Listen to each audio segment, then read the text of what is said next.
The Science of Magic with Gwilda Wiyaka is largely an opinion talk show. All opinions, comments, or statements of fact expressed by Gwilda Wiyaka's guests are strictly their own and are not to be construed as those of the Science of Magic or endorsed in any manner by Gwilda Wiyaka, rel-mar Media Company, its affiliated networks, stations, or employees.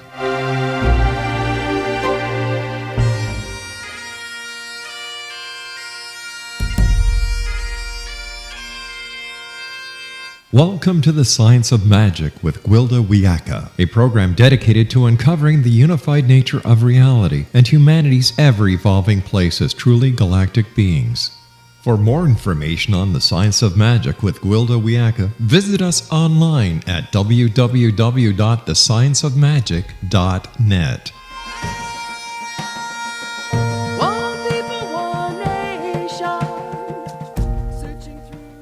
Hello and welcome to the Science of Magic, a program combining the science and magic of today's leading topics to co-create new solutions and promote evolutionary thinking. We're coming to you through the leader in responsible paranormal and alternative science programming, the X-Zone Broadcast Network, xzbn.net, and can also be found on our website, thescienceofmagic.net. I'm your host, Gwilda Wiyaka. This hour we'll be exploring spirits, the good, the bad, and the ugly. There's much talk of spirit, yet little explanation of what it is. From ghosts, possessing spirits, and demons, to helping spirits, animal spirits, and angels, every account is different to the point of being downright contradictory. Often I hear people say, "Spirit told me to do this or that," or "My guides instructed me to," you fill in the blank. With the purportedly large population of ghosts, demons, and possessing spirits, it leaves me wondering how the individual knows whom they're speaking with, much less the wisdom of following the advice. After all, just because they're dead or immaterial doesn't mean they're smart. Please don't misunderstand. It's not to say I don't believe in spirit. As a shamanic practitioner, spirit's my business. What I am saying is that in recent times we seem to have lost perspective as to what spirit is and what our responsibility is in the landscape of the unseen. Let's talk about so-called negative spirits. We often view negative spirits as demonic things that are always bad to be disposed of or taken to the light, whatever that is, at every opportunity. This inevitably instigates a battle mentality in which we polarize against the evil spirit and blame it for all our woes. Armed with sage, bells, holy water, and scorched salt, we take up arms to dispose of said entity. What if, like everything else according to Einstein, spirit is simply frequency? In this model, evil spirits would simply be incompatible frequencies. In the interest of waxing scientific, let's compare this to the acid-base scale. There are various mechanisms in the body that work together to maintain proper pH balance. The acidity or alkalinity of a substance is measured using pH. The pH scale runs from 0 to 14, with 0 being the most acidic, 14 being the most alkaline, and 7 being neutral. On the physical level, our bodies must maintain a pH very close to 7.4. Anything at the far end of the scale, regardless of direction, whether 0 or 14, is harmful to us. If, however, the pH is at 10, it can be corrected by adding a substance with a pH of 4. In this model, evil becomes relative and dependent upon ambient condition. As above, so below. Spiritually speaking, if we aren't living in a balanced way, we require a frequency correction to function well. The correction required depends upon the imbalance. If we consider acidic, or pH of 0, to be extremely dark, then alkalinity, or pH of 14, would be extremely light. In this model, whether we take something to the light or to the dark is totally dependent upon the imbalance, not whether it's intrinsically good or bad. Regardless of how we frame it, maintaining spiritual balance is very important and much neglected subject in our modern world. In this episode, we'll not only address methods for clearing out imbalanced psychic energy and topics such as spiritual interference, spiritual possession, and spiritual attachment, but we'll also attempt to reframe the concepts in a more scientific format. In an attempt to demystify the subject, we're doing a topic-driven episode series on spirit, in which we'll speak with various experts on the subject. With us this hour to help demystify the subject of spirit is Diana Burley, author of Spiritual Balancing, a guidebook for living in the light. Diana has over 40 years' experience in management, counseling, marketing, and education. She's a registered nurse, certified hypnotherapist, and ordained minister of the Order of Melchizedek from the Sanctuary of the Beloved in New York. She's also a certified Reiki master teacher as well as magnified healing practitioner. She holds a master's in education from Cleveland State University and a doctorate of divinity from the College of Divine Metaphysics in California. After this commercial break, I'll introduce Diana, and together we'll explore the science and the magic of spiritual cleansing, so don't go away. You're listening to The Science of Magic. Our current episodes are aired daily on the XED Broadcast Network, xedbn.net.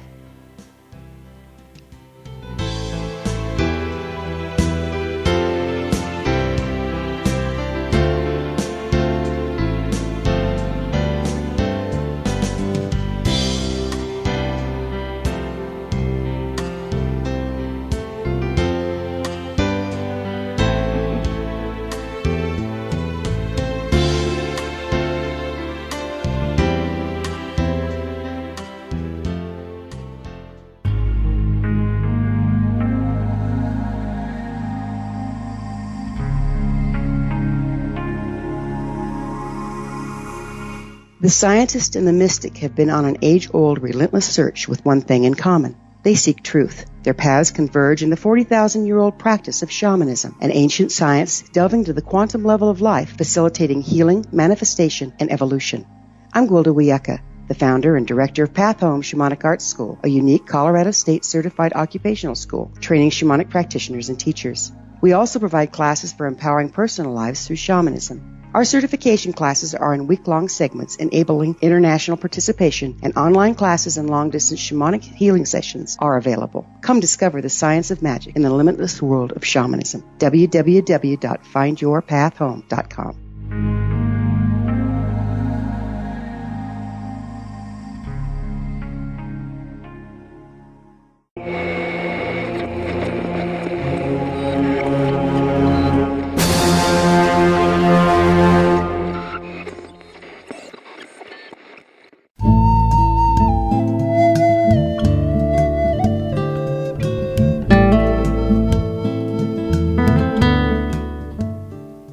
Welcome back. This is The Science of Magic, dedicated to unification and evolution of consciousness.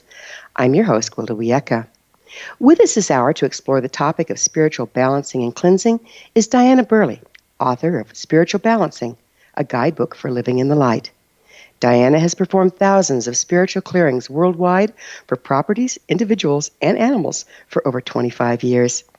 Diana's website is earthrelease.com. Diana, thank you so much for joining us on The Science of Magic. Well, good morning. I'm excited to be here. We should have fun. So tell me, why do you consider yourself specially qualified in this topic? Well, I've been doing spiritual clearings for over 26 years. My first book was called Spiritual Clearings, and I just designed this program or created this program to remotely remove levels of different energy internationally. So I've been doing this a long time, and I've developed a teaching program, and it's information in the book so it could be more user-friendly for people. So we're all on the same page. Would you mind defining spirit as you're referring to it here? The spirit to me is just an energy source. I think it's a very interesting concept, what you just presented earlier about the pH balance and the frequency. And I had never thought of it that way, but it is a frequency. It can be a high frequency or a low frequency. Is one better than the other? Well, I don't know about the judgments on that. It depends on what people need in their life at the time, because they both have value. It seems like judgment can be a problem, though, can't it? Because we end up polarizing? Sure. We can do that in any way, on any situation, really. And what's the downside of going kind of into polarization or judging against things? Well, sometimes it limits your beliefs, and sometimes it gets you stuck in a thought form or a belief system that keeps you from moving forward in achieving your goals. Kind of like restricting your ability to take up different frequencies? Sure, because you kind of get familiar with where you are, and it can be restricting because the more you branch out and the more you increase your vibrations, the more things look at a different spectrum for you. So what's psychic protection and why does one need it?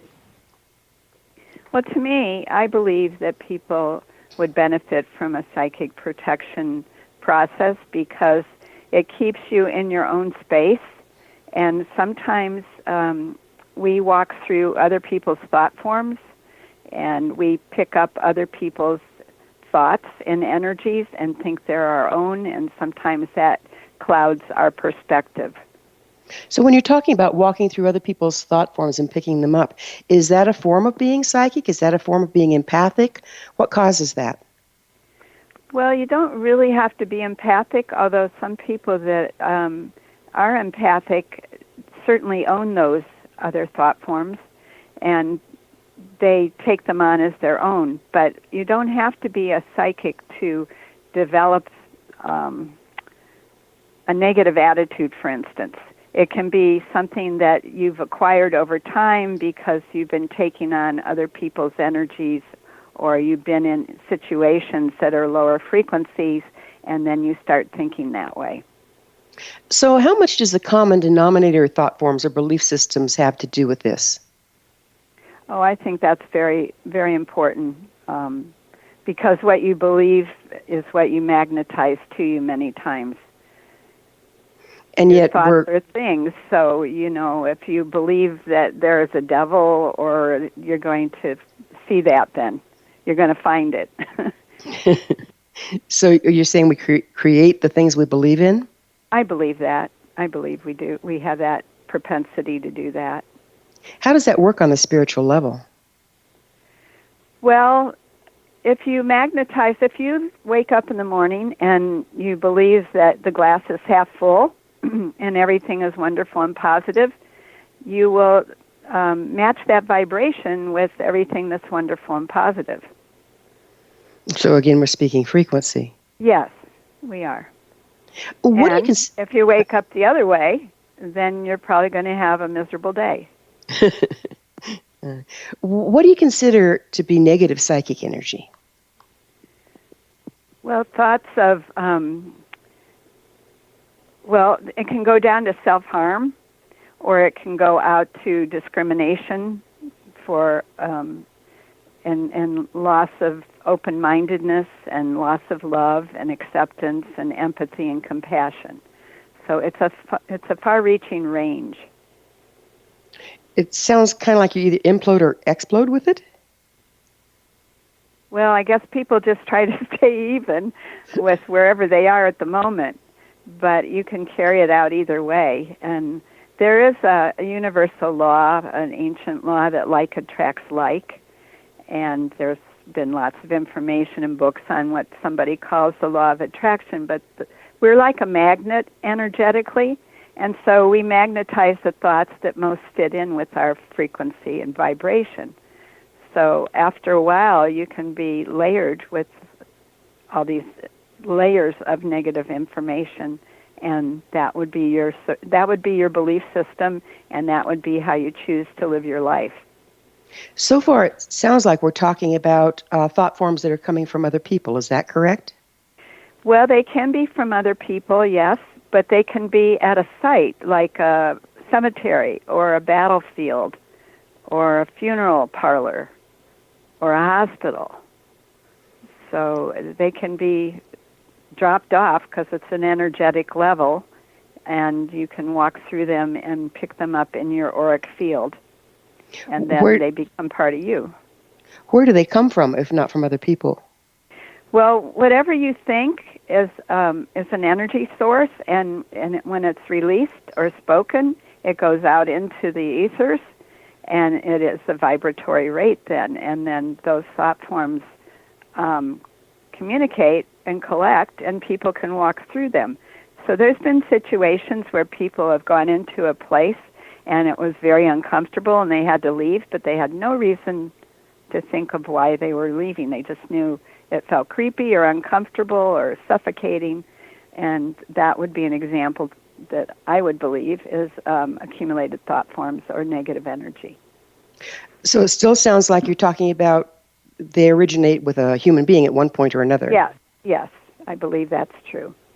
Are there any negative psychic energy that does not originate with a human being? Well, there's, yes, there can be other negative energies. There can be, there's a belief that we have off-planet energies that can be influencing us, and there can be energies from other civilizations that, it's kind of, it's an unscientific concept, so it's hard for me to really give examples because of frequency can be shown scientifically, but for people to understand it, they'd have to kind of experience it. It's like a experiential situation. So how can a person tell if they're being affected by negative psychic energy? Well, one way is if their mood suddenly changes for no apparent reason. Another thing is if they start thinking about things that they don't usually think about, or they had a bad dream, or they start feeling fearful for no reason. And I would say those are situations that either there's been negative energy around them, or they've walked into it, or it was attached to something that they have. So does the psychic energy we've been talking about as thought forms, but you're talking about feelings here. Can it also come from the emotional realm? Oh, yes. Well, I thought those were thoughts, too. But, yes, they are. The emotions can create that, too. Mostly fear and anger are the major ones.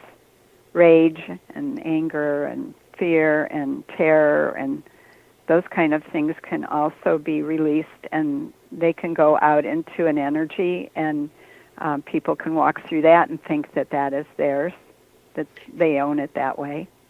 How about the other side of the scale? How about love and kindness? Yes, and you would know that's a good concept. That you find that when you go into a church or you go into a spiritual place, you feel very open and loving and warm and cared for and nurtured. Yes, so it's all different levels of the spectrum. How can we tell if we're creating negative psychic energy for others through our projection or negative thoughts? Well, one way, I think, is if you want to know what you're projecting, just look around and see how your life is working. Do you live in clutter? Are you negative? Do you have many friends? Are things working for you or not working for you? And the opposite is everything working? Are you happy? Do you wake up joyful? Do you sleep well?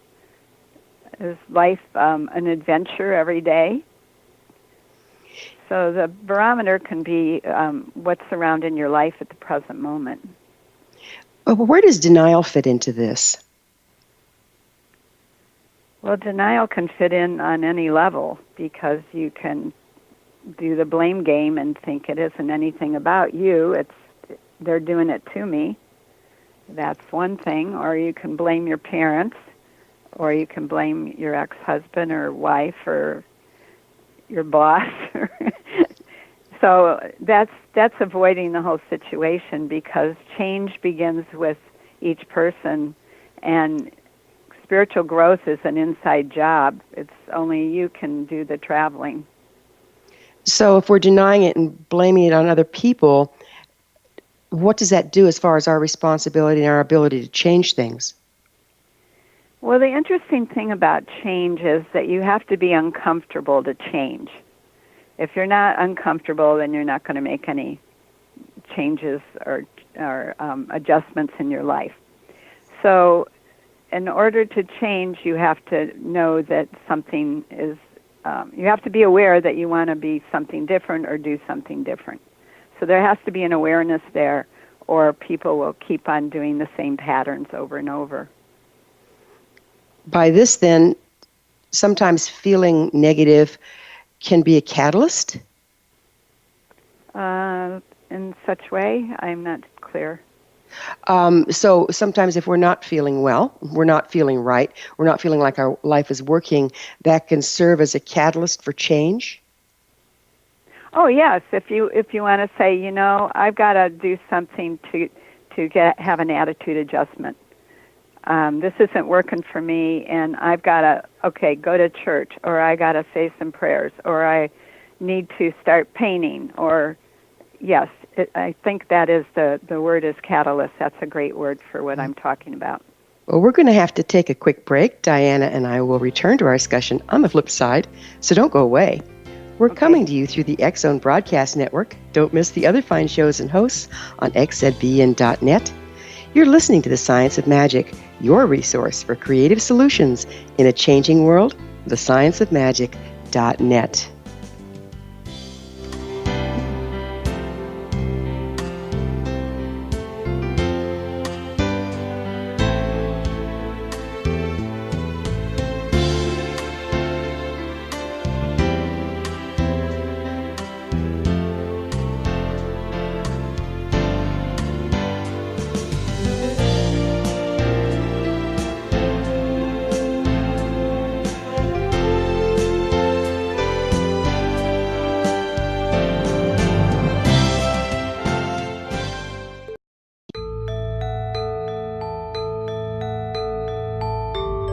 Hi, I'm Gwilda Wiyaka. Did you know that shamanism has been around for 50,000 years and practiced by all indigenous cultures? These ancients understood there's more to healing and health than just the physical. All 4 levels, physical, emotional, mental, and spiritual, must be addressed in order for us to enjoy healthy, abundant lives. To find quality shamanic healing you can trust, you need look no further than Path Home Long-Distance Shamanic Healing Program. All Path Home practitioners have been trained and certified through Path Home Shamanic Art School, a Colorado State occupational school, and are handpicked, personally trained by me, Gwilda Wiyaka, to uphold the excellence of Path Home's long-distance program. Live abundantly. Schedule a shamanic session with me or one of my quality practitioners today. Call 303-775-3431 or visit findyourpathhome.com.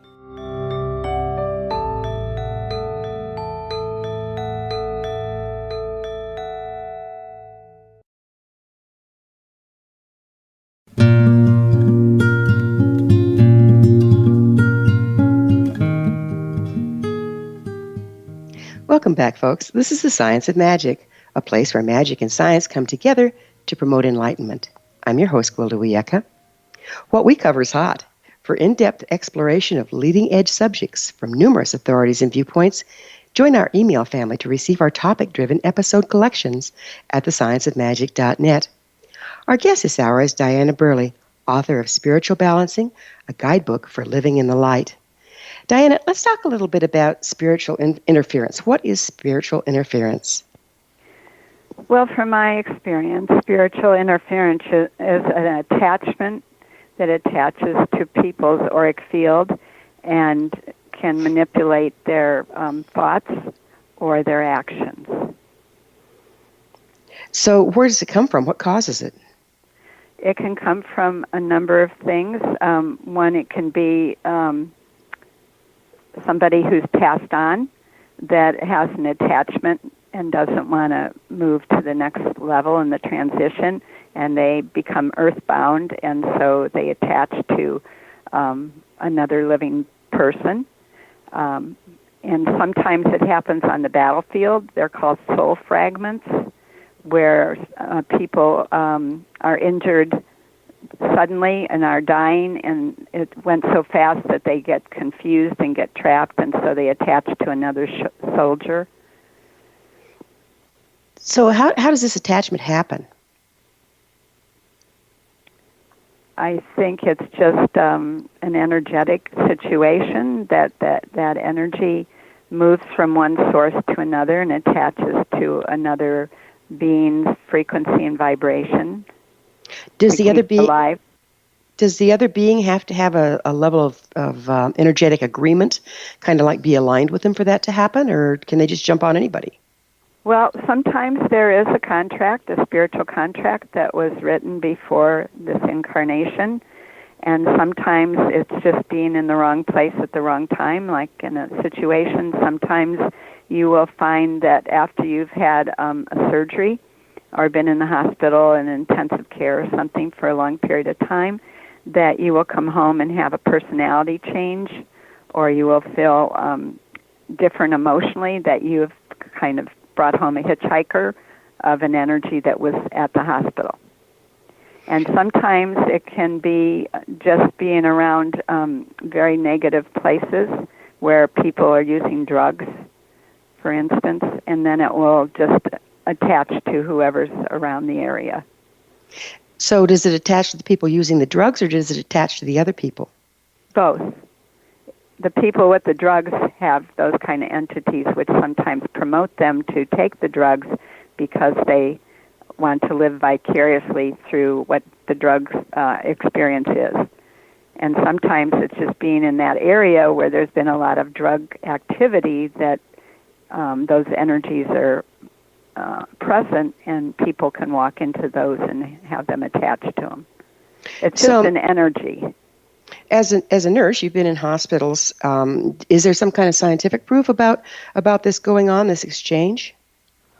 I'm not aware of a scientific proof of that. I know they have done some scientific studies about the soul leaving the body at death, and that they actually the person's body is lighter by 6 ounces or something like that. But I don't know if they've done any paranormal studies. If they have, I have not seen them printed anywhere.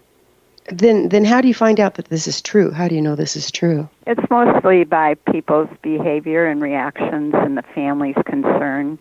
Sometimes after people have a transplant, for instance, they'll have some kind of craving for beer and brats or something that they never ate in their whole life, or they'll have some personality changes. That's pretty common with transplant activity. And usually it's a subjective thing, or it's observed by the family. How does that relate to a spiritual attachment or possession? Well, it's a form of one. There's many forms, but that is one. A soul fragment is a form of a spiritual attachment. But the organ was taken from someone that died and put in another individual. It doesn't seem like an attachment necessarily, is it? Well, part of the soul fragment might be attached to that organ. I mean, it's a systemic situation. Our body is an electromagnetic field. So sometimes the electromagnetic energy that goes to that organ can have part of that person's information on it, like a computer. How can you tell if you're dealing with a mental issue, a person having mental problems and delusions, versus someone that's dealing with a spiritual attachment? You know, that's a really good question. I know how to do it because I've been doing this for so long, and I've had experiences as a psychiatric nurse, and I've also had my other experiences with spiritual clearings. And I would say that the delusional and the mental illness is more exaggerated and inconsistent, where if someone has an attachment, it's pretty consistent that they always have this anger or this fear, or they did some kind of behavior like self-cutting and they never did that ever before. Like there's been a dramatic change, where somebody with a mental illness, it's probably they have a history. You can tell by the way they talk, and some of their history, what they're saying, what they're communicating to you. But can't that same thing happen if they've had a traumatic event they may or may not remember and a sudden change, particularly in children? Well, yes, children, it's a whole different level, yes. Children sometimes have entities attached to them at the birth experience if they've had a difficult birth, because the birth experience is our first trauma.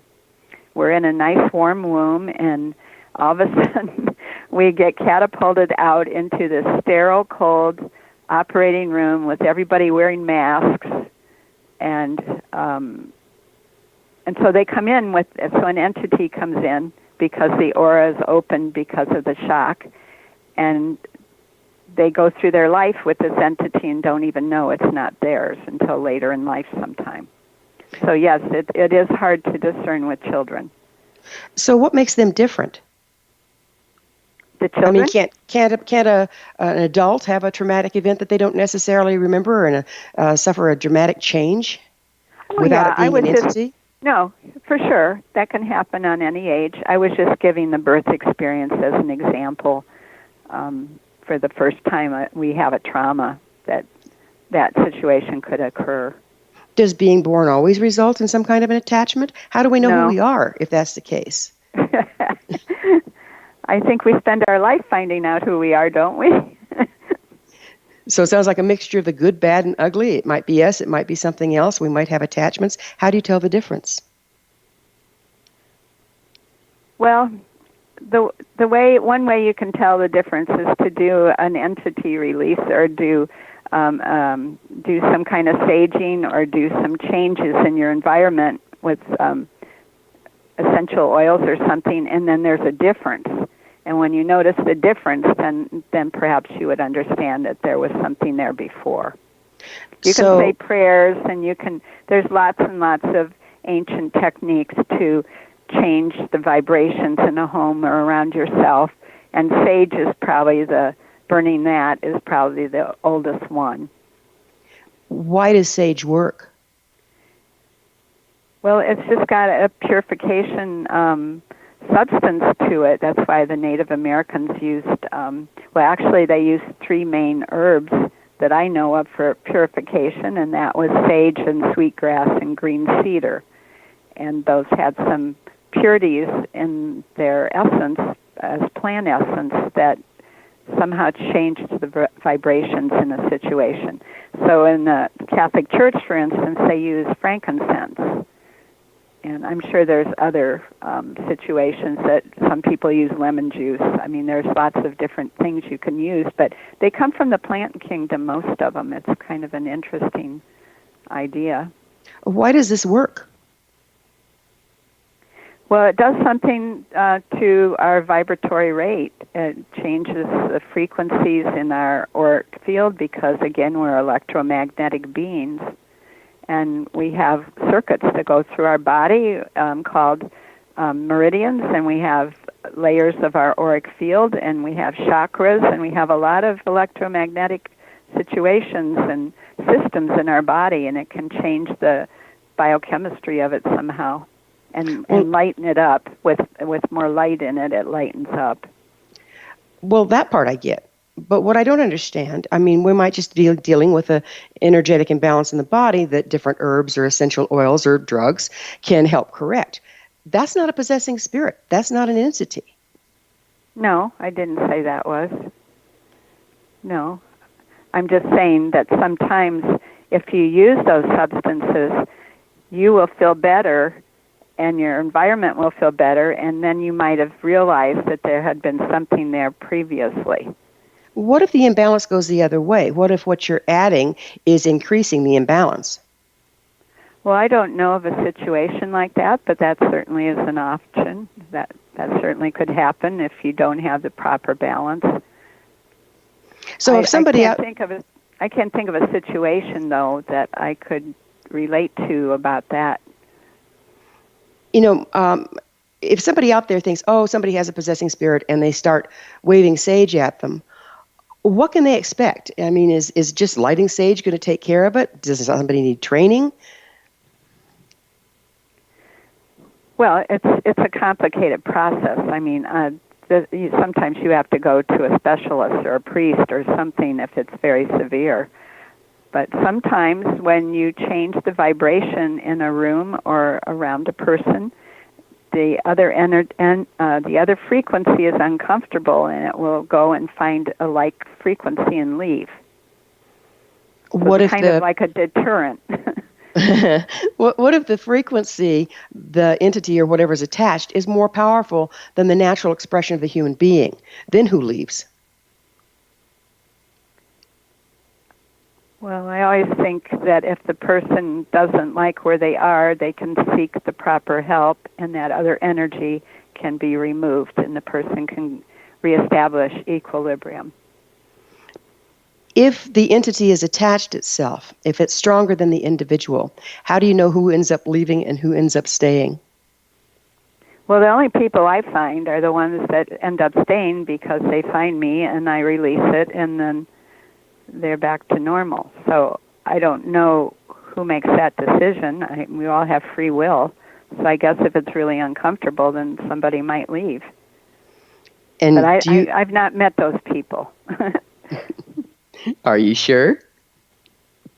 Well, when they seek my help, they're looking to balance out where they used to be, or I'm sorry, we're gonna have to take a break. Diana and I will be back shortly, so don't leave us now. This is The Science of Magic, thescienceofmagic.net, your resource to altruistic professionals of science and the esoteric working to create common ground for the betterment of our world.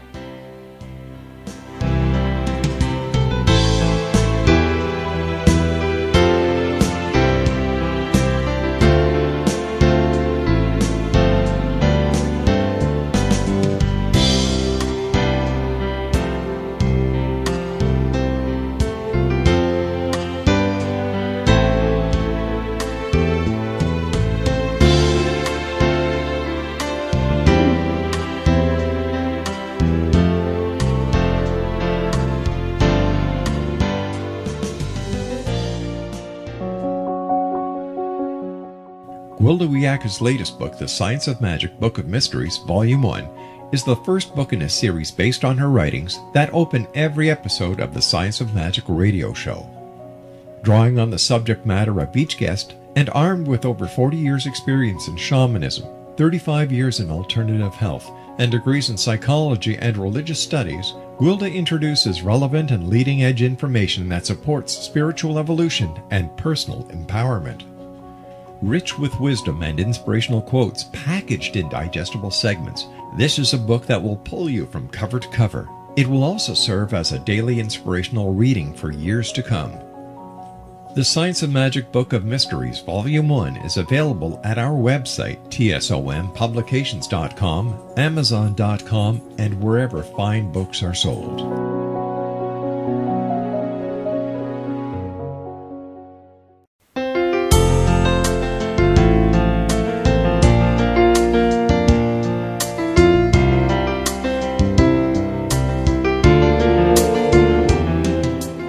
Welcome back. This is The Science of Magic, bringing together gifted people of service to the world.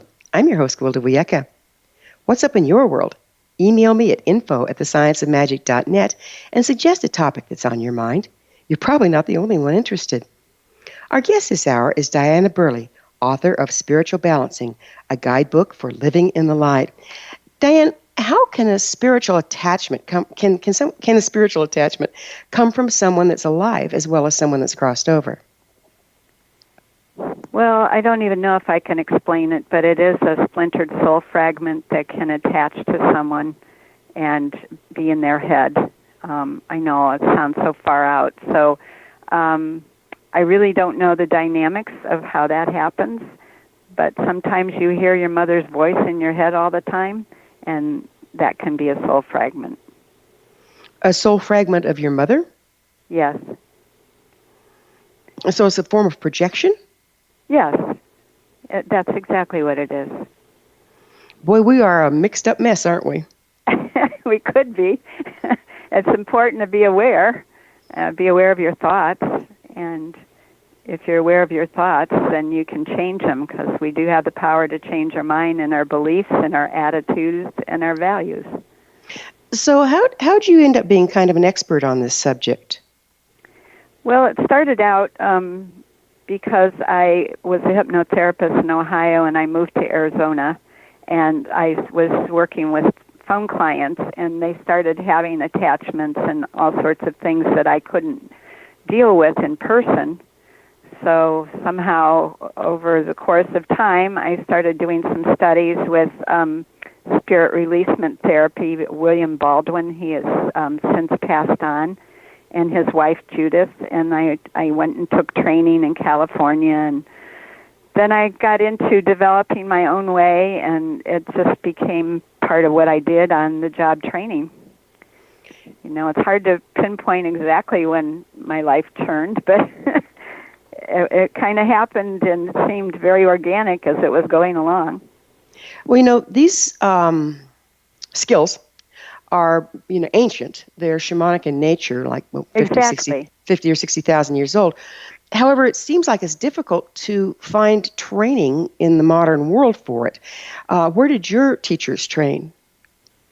I don't know exactly where William Baldwin trained. I think he developed it on his own through Edith Fiore that wrote the book The Unquiet Dead.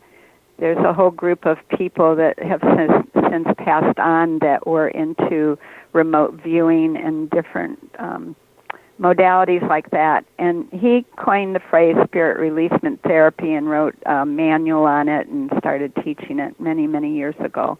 I'm not sure where he learned his information. So what happened in your life that put you on this present path? It seems divergent from where you started. Well, in a way, I want to help people. So nursing, I was helping people, and then hypnotherapy, I was helping people, and now I'm just helping people using both of those techniques because I help people try to stay healthy. One of the ways you stay healthy is to keep your body healthy because it's the only place you can live, right? Right. And then I want to help people have a better life.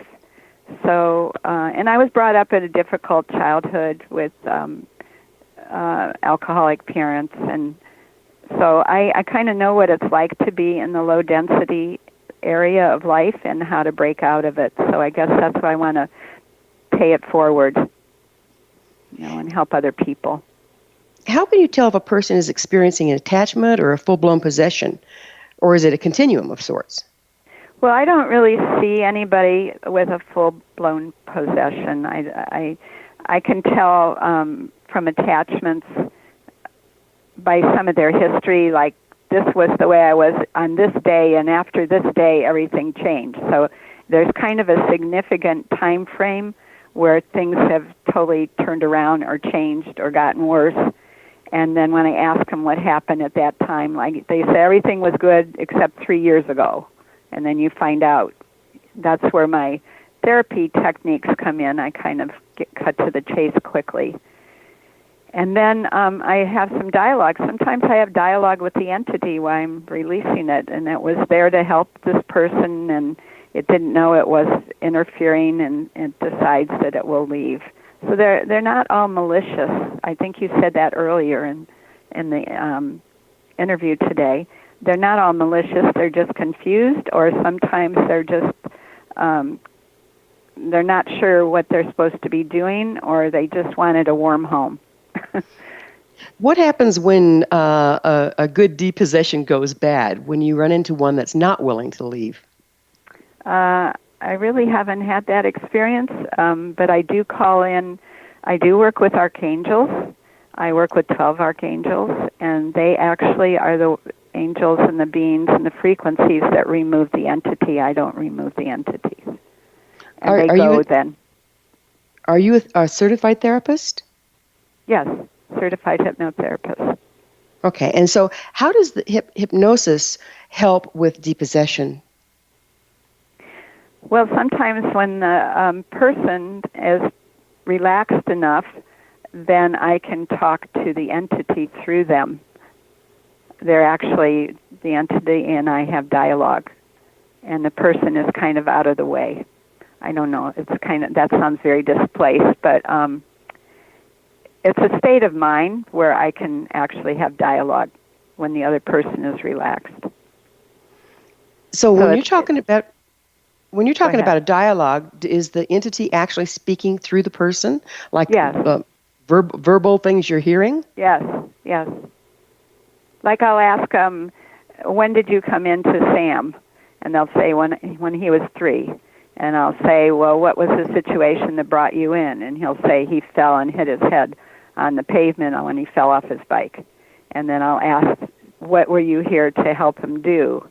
And he'll say, the entity will say, not be afraid. And then I'll ask the person if they want this entity still be around. They'd say no, and then we have this whole process where the person releases it and the entity goes. That's the short version. So when you're working in this way with someone, it sounds like it could be pretty traumatic for the person to suddenly recognize, oh, I've been carrying a possessing spirit since I was 4. Do you interface with psychotherapists then if they start having emotional difficulty around it? I would refer them on, but mostly it's relief. Mostly, I've never had anyone traumatized that I've worked with. They're like, I've always thought something wasn't right, or that makes sense, and then they'll tell me the situation. I didn't ask them if they fell off their bike, so that isn't a new awareness that I didn't know about, and the other person will confirm it and go, yeah, things were different from there. So I find that it's a big relief that this part is removed. How many people have you worked with in this regard? Oh, I don't know. I mean, I've been doing this since '83. I don't know. I don't do it all the time. It's not very common. I wrote a technique in my book so that people could do it themselves at some level. It's just energy, and it's just a frequency, and it's not anything like Rosemary's Baby or The Exorcist or all the media hype. So people can remove their own entities, their own possessing spirits? Well, some of them, if they're not possessing, if they're just attached to their aura, yes, they could. It's a chapter in the book called Eliminating Barriers. I have a technique in there. How long does it take? Oh, about 10 minutes. So is this something that you recommend people keep up on, like taking a morning shower? No, I think when there's a sudden change, it's like an auto accident or something changes in your life and it doesn't feel right, then that might be a situation that they try. But most people that have entities are searching for someone to help them, and there's not a lot of information out there in the public, which you probably already know. It's kind of a secret thing nobody talks about, which is probably why you have this radio series. Why do you suppose it's such a hidden subject? People don't talk about it. I guess there's a lot of fear because of what the media has done. Would you speak to that a little? There's fear around it, fear and shame. So I don't know which of those is the top emotion, but it keeps people from seeking help. And they also think that people will view them as having a mental illness. They won't believe them. There can be a futility, yeah. There can be a fine line there, can't there? Yes, there is. There can be. I mean, being affected by entities, I would think, would make one mentally ill. Well, it does make you confused a lot, and sometimes you don't make good choices. So if you were to tell someone one of the primary signs that there's somebody else on deck, what would it be? I would just say if all of a sudden you have a change of attitude very quickly. I used to live in Sedona, Arizona, and I was walking and hiking one day, and it was beautiful, and I was happy, and all of a sudden came over me was this fear. It just was a big fear cloud, and I didn't know what it was. You know, time flies, and I'm afraid we're out of it. Thank you so much for being on The Science of Magic, Diana. Our guest this hour has been Diana Burley. This has been The Science of Magic. For in-depth exploration of leading-edge subjects from numerous authorities and viewpoints, join our email family to receive our topic-driven episodes at thescienceofmagic.net. Love to hear from you, comments, questions, or suggestions. Email me at info@thescienceofmagic.net. Until next time, dear ones, may you be blessed with knowledge and comforted with love as you explore the land of spirit.